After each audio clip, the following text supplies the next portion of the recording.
All right, we are going back to the basics in this video. We're talking about three-point lighting, which is one of the most fundamental lighting techniques that you learn early on in your filmmaking career. Now, you may not necessarily use three-point lighting on all of your shoots and all of your projects. However, as you go down your career, having that foundation, knowing the fundamentals of three-point lighting really helps you make creative lighting decisions down the road on future projects. So that's what we're going to talk about in this video, just the basics of three-point lighting, and I'm going to kind of use like a talking head interview setup as kind of my reference point for all this, talking about the different lights. In fact, I made a little mock interview setup in my living room to kind of demonstrate how each of the lights impact the overall image. So we'll take a look at that here in just a minute, and we'll also talk about a little bonus lighting technique that kind of levels up your cinematography as well. But before that, let's just kind of define three-point lighting. First, you have your key light, your fill light, and your backlight. You have your three lights, hence three-point lighting. The key light is the first light we're going to talk about,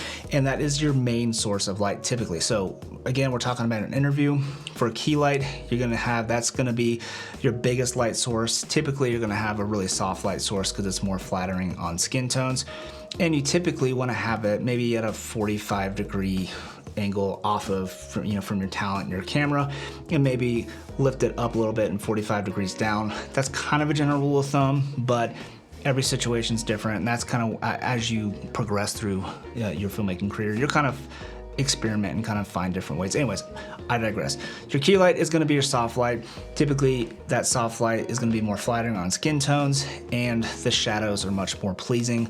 Like right now, I've got this key light right here, and it's a soft light source, so you can see the highlights from the shadows falls off really nicely. There's no really a hard shadows or anything like that you would get, say, from a hard light source. Now, the shadows are a good thing because our cameras they record a two-dimensional image, and when we can get some shadows and contrast and add shape to a face, it kind of helps us, make something look a little bit more three-dimensional. So the shadows are a good thing. However, if the shadows are a little too intense, if it looks a little too moody, you add in the next light, which is your fill light. And your fill light, as the name suggests, it really just fills in the shadows a little bit more, lifts the exposure just a little bit more on the shadow side of your talent's face. So moving on, we got your key light, we got our fill light. Let's move on to the third light, which is our backlight. The backlight is going to be behind the subject, and it's going to really help kind of make the subject pop from the background. Okay, so that was kind of a brief explanation of your key light, fill light, and backlight. So let's actually look at an example here that I've got on my screen right here, and we'll kind of look through a couple different frames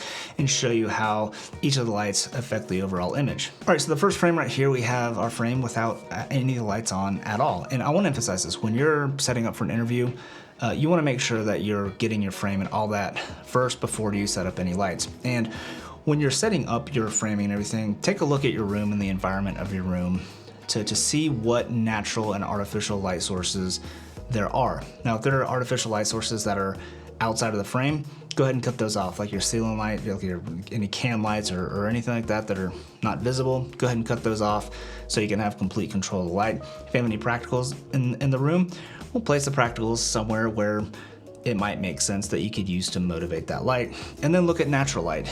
Say if there's sunlight or window light or something coming in the room, you can use that to motivate certain lights, like your key light. Now, for example, right here in this shot, in the bottom left-hand side of the frame, you can see that there's sunlight hitting this ottoman and that little table and guitar and stuff in the background. That tells me that there is light coming in from outside, maybe from a window or something like that. Even though we can't see a window frame or anything like that, we can assume that there's a window or something coming in there because we have sunlight coming through, and you can tell the direction of the sunlight because the way the shadows are hitting the ground. So that being said, I'm gonna set my key light up to have that key light coming in from the same direction as that sunlight, so that key light is kind of motivated by that sunlight. So when I turn that key light on, it kind of looks like that window light is the same light that's lighting my face, that's lighting the talent. And this is what it's called, like motivated light. And this is one of those things that really helps level up your your filmmaking and your cinematography, because now it looks really natural. If we would have put the key light on the other side, it would have looked really unnatural, and our brains kind of would have been thinking like, where's that light coming from? But since we have this sunlight coming through and we can pretty much assume that there's a window or something right there, it just looks really natural. Okay, so moving on, we're gonna actually skip the fill light while we're on the topic of motivated light and move to the backlight. So the backlight here is gonna be motivated by this practical there in the background. You can see that lamp just over my left shoulder there in the background, and you can see it's kind of lighting that couch and all that kind of stuff just a little bit, but we're going to use that as the motivating light for our backlight. So what I did is I put an aperture 120D Mark II really up high and put a CTO gel in front of it just to kind of match the color temperature of the lamp. And when I turn it on, you can see that it's just a very subtle effect, but it's just enough to bring just a little bit of a kick to the back of my hair and on my shoulder and on my neck and stuff. Now it's really subtle, and I intentionally made it not very intense because that lamp in the background really isn't that bright to begin with. So if I were to have that backlight be really intense, it really would have looked unnatural. Now that's a subjective thing. To me, I just think this looks a little bit more natural than having it, having the light a lot hotter. But again, it all just depends on your preference. So for me, I just like to have it pretty subtle. But when you A/B it, when you compare it, it does look pretty subtle, but it definitely does make a little bit of a difference. And now it looks like that hair light or that backlight is kind of being motivated by that practical. Okay, so we got our key light and we got our backlight. Now, say either the client or maybe just you don't really like how much shadows there are on the shadow side of the face. So what you can do is you can add your fill light in. And what that fill light does is it just lifts the exposure of those shadows a little bit more on the shadow side of the face. So again, if we go back with no lights, you can see what's going on here. We have that natural light coming in, that's motivating our key light. So when we turn that key light on, you can see it's being motivated from that natural sunlight. And then we turn that hair light on, which is being motivated by that lamp. It's very subtle, however, it still adds a little bit of separation from me from the background.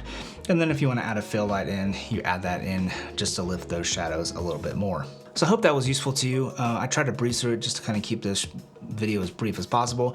Again, you don't have to use 3-point lighting on every shoot, and in fact, there are just going to be some cases where it's just not practical to even do that.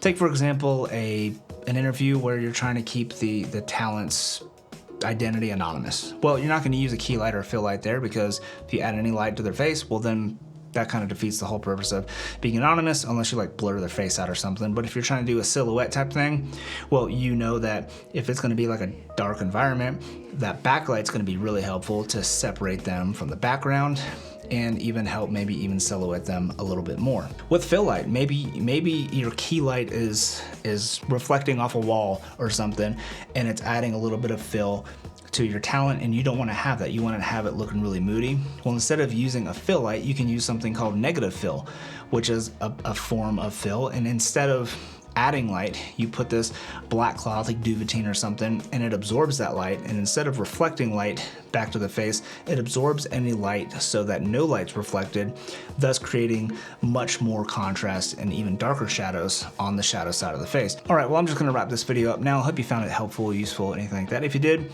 definitely give it a thumbs up. Maybe consider hitting that subscribe button down below, and leave me a comment. Drop a comment down below, whether maybe you found this helpful, if you just wanna say hi, if you wanna add to the conversation about 3-point lighting. I'd love to continue the conversation down in the comments below. And as always, thank you so much for watching, and I hope to see you in the next video. Peace.